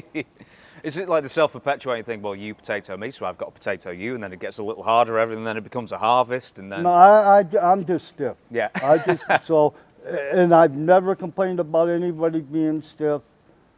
And I tell them to hit me, and I'm going to hit, I'm safe. Yeah. And they, like Brian Christopher had to work with me when we first went to Vince, and but we worked the TV and done a couple house shows, and then the next TV, we were off a couple of days, got to the next TV, and Jericho grabbed me and goes, hey, Brian Christopher's bitching like up a storm that you're killing him. You know, and so just so I knew, and that's how Brian was, you know. I used to do this spot where I'd take you we were on the floor, and I would slam you into the stairs. I'd like bull you into the stairs. I would hit the stairs with my hands. You really don't hit the fucking stairs. He sold it like I killed him. He almost went to the hospital and everything. You know, What, for bruises on his hands? Yeah, on my hands. Oh, yeah. Because I ram it with my hands, so your ass doesn't really, because I got you here, you're back this way, and I run you into the stairs, but and the Vince's stairs, they split in half. You could hit that top step, and it would flip up, it would just look pretty impressive. And he acted like I fucking killed him, you know, and some of the guys are just that way, you know. It was more impressive when Jim Ross would go, those stairs weigh 250 pounds. It's like, we just saw someone just pick them up like that, like dead easy. Yeah. Listen, there was so much we didn't get to. I'd love to have about 10 hours with you, Lord of the Rings style, you know, sort of length. Before we wrap it up, we've got to talk about two things briefly. We want to talk about Woo Games, which you're associated with the banner behind you as well. We're going to talk about WrestleCon as well, but for a minute, if you can, talk about Woo Games and your involvement and how it helps wrestlers make a bit of money out of it as well. My friend, he had this idea, you know, I don't know if it specifically came from me, but a lot of us sometimes go on hard times, you know. So in him trying to help me out, I think is basically the root of it all. He come up with this idea for this game, and he'll make the you know, the wrestlers that he uses partners where they make money when he makes money and all that.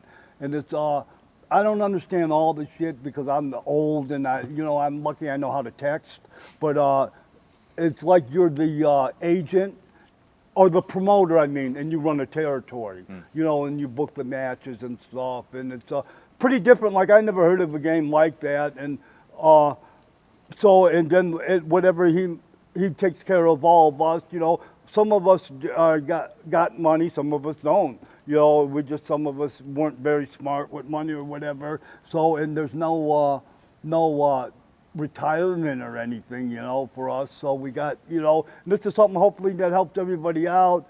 I don't like, I want to understand it, but I just don't fully understand, like an NFT and stuff. I don't really know what all that is. But I think that's like, I don't know. I think it was because of him trying to find a way to help me. And he worked it out to where it can help many people who need it, you know? So, and that's pretty cool. So, for any extra information on Woo Games and where you can play it and all the extra information, you know, with the clips as well. So every clip of this, we're going to have links going with it, the intro, the outro. You can't miss it. Give it a try, please do. One more thing we're going to talk about very briefly, and then we'll shut it down. Your first WrestleCon. Yeah. My first WrestleCon. I've been here for the... what is it, Fan Fest, when, you know, because I worked WrestleMania. Yeah, yeah. So, but yeah, Woo was going to have a stand here and, what do you call it, you know, help, like, getting word out about it and stuff. So, and I do anything I can to help them guys, right? And so I hate going places, and I haven't been anywhere in a long time. But it's pretty cool. I get here and I get to see a bunch of people I haven't seen. You know, some guys I haven't seen in 20 years, you know. And some of these guys I was with every day, you know. And so it's just nice to see guys, you know. But yeah, it's pretty cool. It's like all the people here from all over the world and stuff. It's pretty crazy, man. Like I can't imagine liking something enough to fly to another country to watch it, you know. Would you do it for 30? Would you fly for 36 hours to be? No, no. I've bored everyone with the same story. It took me 36 hours to get Yeah, here. that's rough though, man. That ain't right. I know. That But ain't right. we're here, and Yeah. we did it. Yeah. It And was hopefully going home would be easier. fuck, I could fucking swim quicker than it took Yeah. me to fly here. See, I know I'll be fucked going home because that's how my trips work out. I'll get here and then going home I'll cancel flights and stuff. Oh, dude. How many hours did it take you to drive here? No, I flew. Oh, you flew? Yeah, it's only 3.5 or 2.5 hours, but that's because my flight was on time. I flew here about 6 weeks ago. It took me a day and a half to get here because the flight was canceled and shit. So it depends. I just got lucky this time. Well, we can commiserate on that Yeah. after the thing a bit more. But listen, it's been an absolute pleasure to have you. I've wanted to have you on for so long. Do a dare reach over a handshake. Nearly had a hernia the last time. I'll fist bump you. Thank you so man. much. Thank you so much. Thank you so much for watching, everyone. We'll catch you again next time. Do you want to say goodbye, Perry? Goodbye, Perry. See you next time. There you go. Yeah, Thank you very man. much.